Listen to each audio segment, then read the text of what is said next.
free to ask him. But at the end of the day, the three of us decided that we were not going to be on a radio station that decided to censor who and what we were putting on the air. We were told over and over again. I've been on the air for 5 years with KLZ. Randy a year and a half, Chris over a year. I'd never ever been told who I couldn't have, who I could have on the air. I had never once put that broadcast station in jeopardy for any reason. And I had broken some very, very entertaining stories. So had Randy, so had Chris. And we pushed the envelope, but we knew where the line was. And during the hottest season or story of the year in Colorado, as far as Colorado politics, and we were involved in politics, right? I mean, that's kind of what we did. Yeah. We were told that we couldn't have any of the players on the air with us. And that was unacceptable. I shot off an email asking for clarification, begging for a conference call with management and the three of us, and I was told it was not a priority. So based on that, we chose to exit stage left, which we did. And I don't know if you know the story of the Terminator, if you will, Mr. Tomato, who calls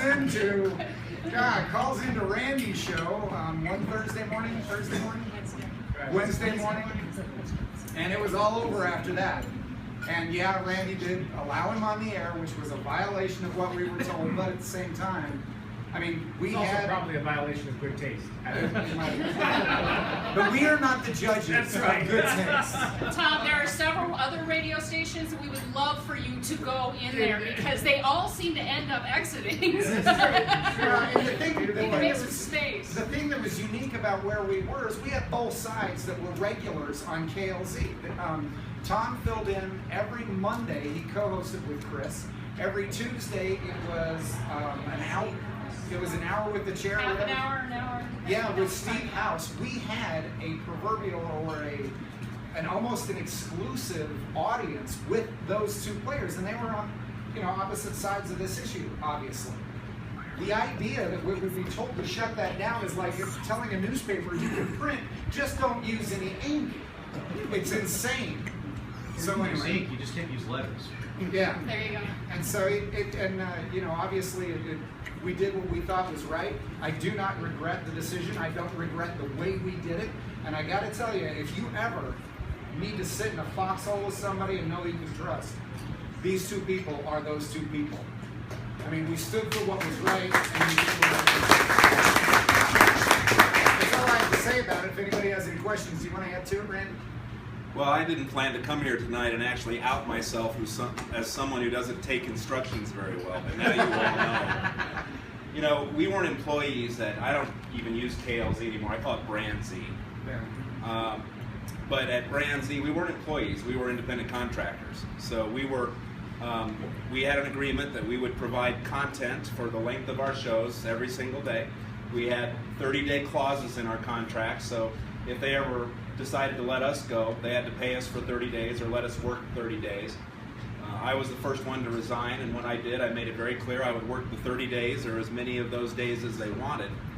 But I got to tell you, my heart wasn't in it anymore because I knew that it was, coming to an end.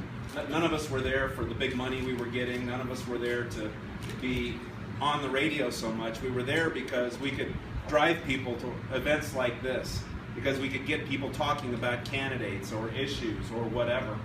And it was really making a big difference. I mean, the audiences at KLZ were getting bigger and bigger and bigger. More and more people turning out for events.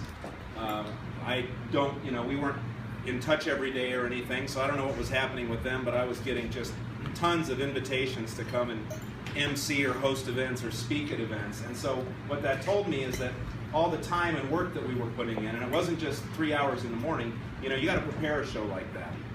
2 hours in the evening, 2 hours in the afternoon, you have to prepare a show like that. So we were working our tails off to really make a difference in trying to restore limited government to Colorado, get more people on the side of right and good. And so when this clown, this manager, this son of the owner, this kind of, well, starting to go again. We don't have an FCC license here. There are young ears, President, but I don't know that he understands it. it wasn't so much that the man said, you know, I'm a little concerned. Now there's allegations of blackmail and extortion, and you guys know Tom. I mean, he is a criminal. So you have to be no integrity, no ethics. You have to be very careful. Yes. No, it was very insulting to have this guy from out of town who doesn't know squat about what we've been doing, what's going on with the story, to get a news clip sent to him by another host when these allegations of, you know, extortion and blackmail came out, to just make this decision that it's time to pull the plug on Tom, who was donating his time on Mondays, Tom, who had these 2-minute Who Are We segments, 156 of them, that played round the clock on KLZ, absolutely free of charge. And this little clown writes this email that says, until I can come into town in a week or so and sit down with Tancredo, not with House, although House was banned also, but sit down with Tancredo and find out what's going on. And this, he put this in quotes, meaning the truth. So this little 2-bit silver spoon, petty ante, new ruler of Brand Z was going to come in and sit down with Tom and determine what the truth is, rather than letting the station that's at the forefront of all the political stories, the bad ones, the good ones, and everything in between, sort this out through conversation, commentary, having guests on, and that sort of thing. I resigned less than an hour later. And so these guys were smart enough not to be so reactive. But what we were kind of hoping was that maybe the management would give a crap. And so we waited 4 days. It took 4 days to get a response from the manager. The manager, by the way, who had never called Tom and said, by the way, we don't want you on the air until I determine what's true about the story. We don't want you anymore. Thanks for all the free time you've given us for the last year, but we don't want you anymore. Never even let him know that he wasn't supposed to come in the next Monday. He was on his way, you know. So on that Monday, when my resignation was formally accepted, I was told that it was probably for the better anyway, because we were thinking about going a different direction. He's also said that to a couple of people who have applied to replace me that they didn't take. Well, we'd already decided before you sent in your application that you weren't a good fit here. I have heard from people from around the country who worked for Crawford Broadcasting, and I've shared some of the bits and pieces. They've wanted to maintain their confidentiality, but I've shared some of the things that they've written about how horrible it is over there. So as much as I hate that I'm not a part of, and we're no longer a part of kind of driving the message right now and helping, and I don't mean driving the right message versus the wrong one, I mean facilitating the conversation and moving things forward the best way that we could. And I'm disappointed that we've lost that tool for the liberty movement. But I have absolutely no doubt that there are better things in store for all of us. I've had people talking to me about who want to buy radio stations to keep liberty alive on the radio here. I've had people talking to us about internet radio, setting that up where people could just download it and you know, whatever. I mean, there's a lot of stuff going on. We've been on other stations, KHOW, KNUS, so I am sure that there's a better plan than being stuck at KLZ, which as much progress as we had made there was still a very small radio station, a very small audience. So I'm very hopeful that it gets a whole lot better. I think that that's really the key, is that this is probably one of those God closes a door and opens a window kind of things. But one thing I want to make really clear, he said that we weren't in it for the money. I mean, we really weren't in it for the money. We were getting paid less than $5 an hour to prep and to give those shows.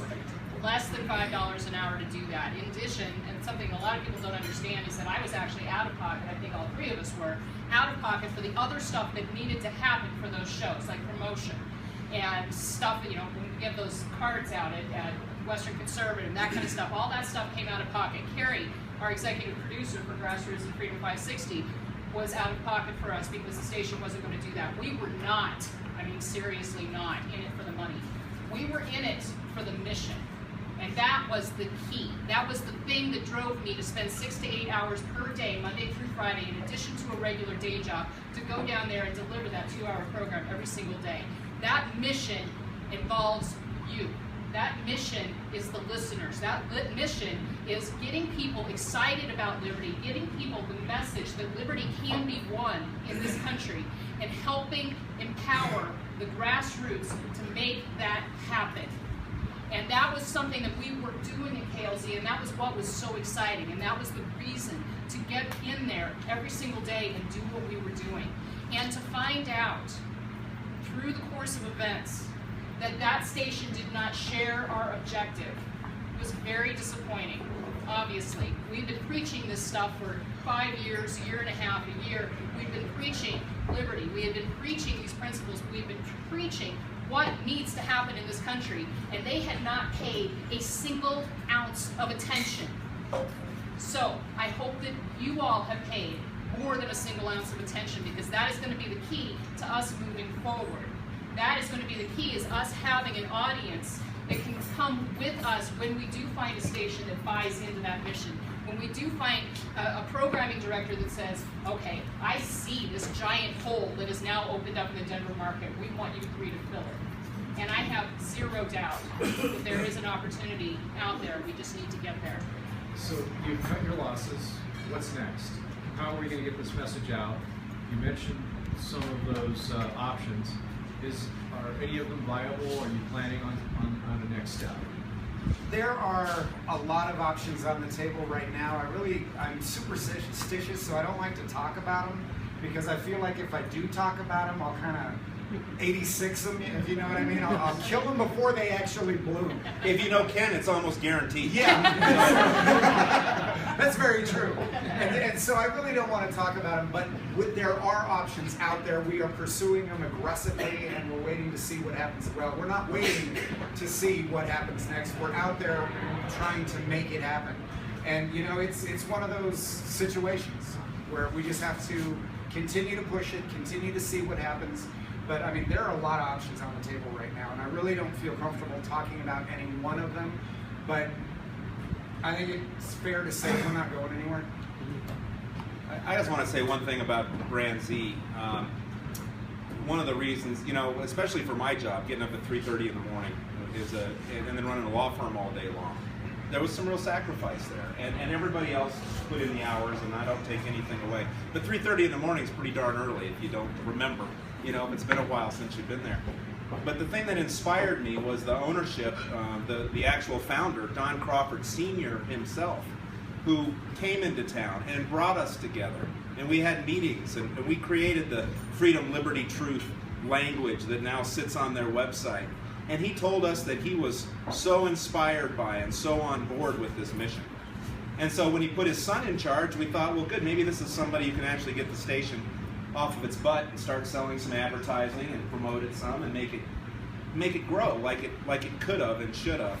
But instead, the son was, well, I've described it, and that was without recordings. So it was really heartbreaking to have the mission kind of sucked out by that guy. And once my heart was out of it, there's no way you can drive yourself to get up or, you know, put a smile on your face and go pretend at radio, because we weren't pretending at our radio. We weren't doing shtick. We were trying to make a difference here in our state. Well, and I was just going to say, I mean, and especially with this particular story, because it's no secret that Randy Corcoran, Ken Clark, and Chris Cook were involved in that story. I mean, we were very much still are, okay? And the idea that a host on the air who knew absolutely nothing about it, an economic illiterate and a political neophyte, would then tell management that they have a problem, and management would act on that, not contacting us first. They should have picked up the phone. I mean, at Brand Z, I mean, when it comes to Colorado politics, they know I'm the go-to guy, or maybe it's Randy, or maybe it's Chris. But there is somebody there that's going to know exactly what's happening and why. And I found it very, very disturbing. And I had a conversation with Junior. That's what I like to call him, because he is very We sometimes call him miniature, but that may relate to other anatomy, I'm not sure.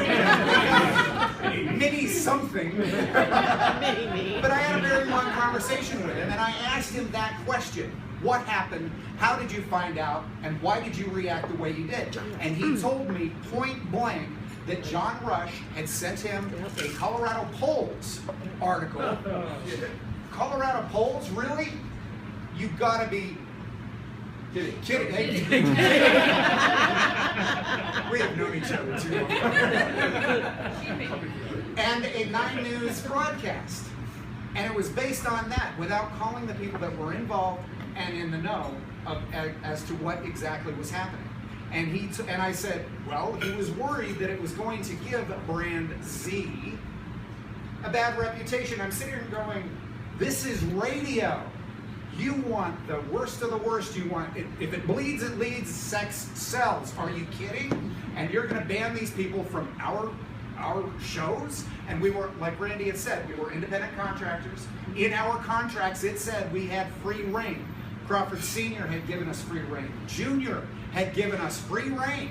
6 weeks or so before. And then, 2 weeks before all of this went down, he had confirmed that we had full creative control over our shows. and so the idea that a guy like John Rush, who doesn't know any of you, or any Yeah, of you know, us, even if Ken wasn't a 20-year activist, at least he knows his ass from a hole in the ground. John Rush does not. So they should have called John and talked to Ken and asked him. You know, if anybody needs to know really and truly, if you want to know what kind of person Junior is, comment in terms of what the smarts that might not be there. Just explain what happened. on the Peter Boyle show. Oh my Lord. You want to do, I mean, the dumbest thing anybody could possibly do is to call Peter Boyle's show. Did anybody hear any of that? Yes. This was pretty hilarious. Especially, it was Peter Boyles, Tom Tancredo, Randy Corcoran, and Ken Clark. Oh yeah, that didn't turn out well for Junior. I was laughing too hard to call in, so. But what Junior did is he waited until the end of the Boyle show to call in. So he thought he was going to come on with Dan Kaplis, who was actually being filled in for by Krista Kafer. Yeah. So he thought he was going to have an easy opportunity to tell his story. Well, I was in studio. These other guys called in, and we're just packing up to leave. Peter and I are talking, and the staff comes running in. Crawford's on the phone. Crawford's on the phone. Peter looks at me and he says, "Can you stay?" So we just sat that down. They put Don Crawford on, and there was Peter. Tom called back in, or they called Tom and said, hey, you know, Junior's on the phone here. And when I come on, I said, sure, absolutely. And later, I was telling Peter, you know, I don't care how much of a sycophant you are at KLZ. I don't care how much you wanted to kiss up to him. There is no way, when he walked in after that anybody could go up and go, nice job, boss. Because he got his ass kicked. Well, the fact of the matter is, all we had to do was tell the truth. Yeah. Okay, and his attitude was exactly And he what you also would lied. expect. He said I had violated an order. Yeah. Well, okay. Oh, but all three of us are running for office now too. Oh, right. yeah, that was the other thing. Yeah. I love that. I'm here to announce my candidacy. I'm running for president. I am number 17. No, get in line. Craig and I are still in. Okay, then I'm 19. How much of your content is copyrighted? I mean, can they take anything you've said and use it on their own without your permission? Broadcast, so it's open for public use. As far as I know, you're the IP guy, but it's open for public use. But we own the podcasts. They don't have access to like our podcasts or anything, so. No, and I don't I've know got what every podcast from Grassroots Radio going back 5 years to Freedom 560. I've got every one of So them. they don't back up your programs on No, we had to do that, and we actually, that's part of it. We had all these podcasts, right? But Randy had to pay for his, Chris had to pay for hers, I had to pay for mine. Because they weren't Brand Z podcasts. We had to do it ourselves, or there were no podcasts. Right. So we did. So I'm not really missing it, to tell you the truth. So actually, they are copyrighted. Well, we So understand anybody that. wants one, ask me, I'll get It's it. because they're under your program copyrighted. We have them with a Creative Commons license on it Yeah. with attribution. So yeah, I mean they are copyrighted. Yeah, but It's been created. I knew everything I needed to know about Brand Z when I left after Tom got me fired. You know, Another one. because you had to. How many of you have been in the KLZ studios? Several of you have been in and on the air. A lot of people here have actually been in there. So you know where we sit. There's the glass and the control room on the other side. I come back from a break, I look at the screen, there's Tom's name. And I remember saying something like, well, no telling where this is going to go, but let's do it. Good morning and welcome back to the show, Congressman Tom Tancredo. 3 minutes later, I'm talking commercials. We actually had about 6 minutes. And that's only because Junior was in the parking lot, apparently. Because he said he heard that and he flew up. So he and the senior engineer come running into the control room. Picture a SWAT team. And my producer Woody's in there just doing his show, and all of a sudden I see him back like this. Not with his hands up, but away from the board, while the engineer's in pushing and pointing at him and doing all this. And the next thing I know, we're talking commercials. So I always roll around my trial bag. That's where I'd pack my show and roll it in and roll it out. So I packed up and walked out, and Junior was at the end of a hall leaning against one of those cubicles, you know, that creates the little office spaces. Wouldn't look at me. I'm just rolling my thing out and just watching him. I get to the glass door and I turn left to go out, and as I'm going out the door, he walks behind me. And he says, not a good way to end it. And I stopped and I turned around and I said, some things are more important. And I kid you not, he said, not around here, and pointed to his hallowed ground. So really, principle had nothing to do, because there had been an order from above. And so when I walked out of there, as much as I miss radio, because it is fun, there's no question about it, but I felt so good about walking out of there. And I love every person that works at KLZ. I was back there a couple days ago and spent about an hour up there just talking and shaking hands with everybody. And it's like a prison camp up there. Everybody's just kind of bundled up, and it's really kind of sad. But I'm still encouraging you to never listen to them again. And if you like their station, please unlike them on Facebook. Yeah. That is another thing I'd really like to encourage. Tell your friends to unlike them. People, and I don't know how many of you did, but people actually called the station and expressed their complaints and their disappointment. They've had emails and letters. They did this stupid auditions for the morning show. Did anybody hear some of these? Now, you know, they wouldn't even let Jimmy Sangenberger audition. He at least does good radio for a kid. I thought he did. No, he used to fill in for me, but they would not let him audition for the morning show. No. He got one of those letters, you know, we're going in a Well, different but direction. he was affiliated with and knew. Well, he and worked for me. He used to work for Randy Corcoran, and that's Yeah. bad. You can't be on the air if you know Tom Tancredo, Randy Corcoran, Krista Gorky, Ken Clark. He lived in Blacklist. That's Tom. No, but some of those auditions were really bad, and I hope they find, you know, I want the people in Denver to succeed, so I don't really have that ill will there, but it's really a bad. The other thing I think is if we were still on the air, the Steve House story would be much further along than it is. The Steve House story kind of got stopped after the executive committee, but if you look at Facebook, if you see the Washington Post article that just came out, if you saw the Catherine Porter stuff that's come out, the story is not going away. I mean, there are phone records are coming out. More details about how crappy the executive committee meeting was run is coming out. And my concern, and I liked Steve House. Many people in this room that made sure that Steve House was elected. I'm sorry he is who he turns out to be. But my concern is that the Democrats are going to just sit very quietly until we get 8 weeks, 6 weeks, or whatever into an election. And then all this stuff comes up to rejigger, you know, any momentum that we might regain if we were to get past this thing. Well, and I would like, if anybody does have any questions for us in regards to that Steve House issue, shoot them. We'll answer them. I mean, we're Or not shoot afraid. 'em. Yeah. No, ask us the questions. We're not going to back away from those. We never do. And don't go shoot Steve House. Kim. Question for Randy. I've just been jotting shit down all day. Randy, is it a crime to fabricate a crime to a prosecutor and then claim blackmail and then admit there was no blackmail? Is that a crime? Can you commit a crime? Is that a borderline thing or what? You know, in my criminal defense practice as a lawyer, there are people who make false allegations all the time, sometimes in domestic violence cases, sometimes in divorce cases. Oh, he beat me, he molested my child, you know, those kinds of things happen. I've never seen anybody prosecuted for that. So I don't think Steve House is at risk for lying about Tom and our Attorney General and Becky Mizell blackmailing or extorting him. I don't think he has any risk to that, no. One other quick question. You hear a lot about the stuff with Ted Harvey and the attack on his character. Can you tell us what specifically was said about Ted Harvey and why that's a problem for the state party and all of us? Well, sure. Here's the thing that put Cynthia Kaufman into the group of people that wanted to sit down with Steve House.